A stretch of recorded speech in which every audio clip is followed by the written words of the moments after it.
day everyone, this is Teacher Justin and welcome to another EdTech video tutorial. On today's video, I'm going to teach you how to use your cell phone as your scanner.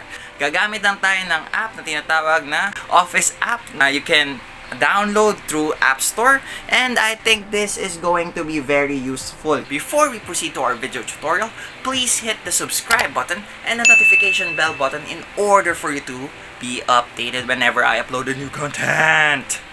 Now, on to our video. Good day everyone, this is Teacher Justin and I'm going to teach you how to install and use Office app. Yeah. First thing that we need to do is go to our Play Store. Ayan. So, punta tayo sa ating search. Okay?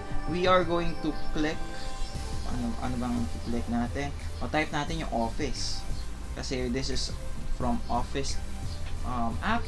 Ayan. Click natin yung Microsoft Office, Word, Excel, PowerPoint. Ito. Tapos, ayan. We are going to install that. Since naka-install na siya sa akin, hindi ko na kailangan install siya. I will just open it. So, tingnan natin yung mga review sa kanya. Ayan. We have 4.4 na stars. Okay. Now, this is the to identify na legit siya. Ayan. It is manufactured by Microsoft Corporation. So, yan. And yung symbol niya, ito. Okay. Next, we will open it. Ayan. Okay. Dito meron tayong plus symbol. So we will click the plus symbol. Click natin 'yan. And meron tayong tatlong option: notes, lens, pati documents. So click natin yung lens kasi we're going to use our cell phone as our scanner. So allow Office to take pictures and record video. Yes, allow. Tapos ito na. We're going to have this. Okay. So kung napapansin nyo, okay, we have option na whiteboard, meron tayong document, and meron tayong photo. So since we are going to scan or take a picture of this page of the book about set of whole number, we are going to use document. So kung napapansin nyo nagsasize siya as our, ayan, may mga squares or red squares. Ayan. Tinitignan niya kung ano yung kanyang i-scan. Okay. Make sure na hindi siya masyadong magalaw. Ayan. Okay. So, pwede natin i-adjust. Ayan.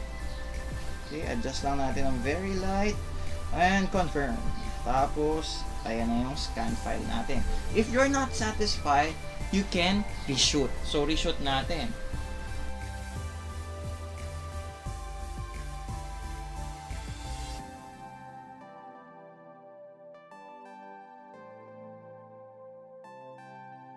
Yan, malinaw na.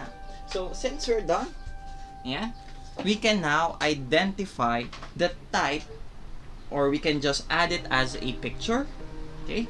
And we can also convert it to Word or to PDF file. So, dito, meron tayong option na file type. So, if we click that, we can set it to PDF.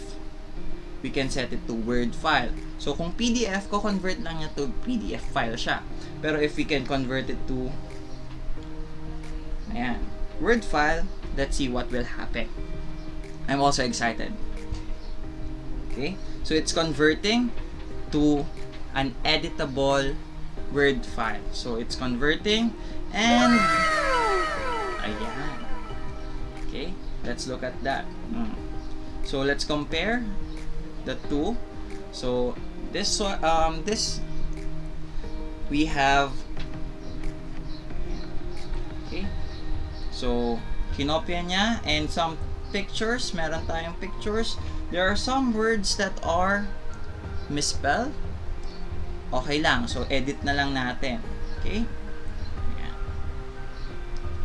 And this is the actual photo, okay, sa baba. So you can proofread and see kung may mali ba, kung may hindi tama na word, or may maling yeah. Okay, I recommend that you should read before you send it to your student. Ayan. Katulad nito, 5 plus 2. Pwede natin siyang edit. Ayan. We can edit that. Okay. Edit. Okay, that should be 7. Okay, so editable na siya. Okay, so based on this app, you can scan or convert it to a picture or Word file. Ayan. And that's it. That's how you use your Office app as your scanner. And sana makatulong ito, and I hope that this application can help you prepare for this next school year. Okay, so ganun lang kasimple at ganun lang kadali yung paggamit ng application na to.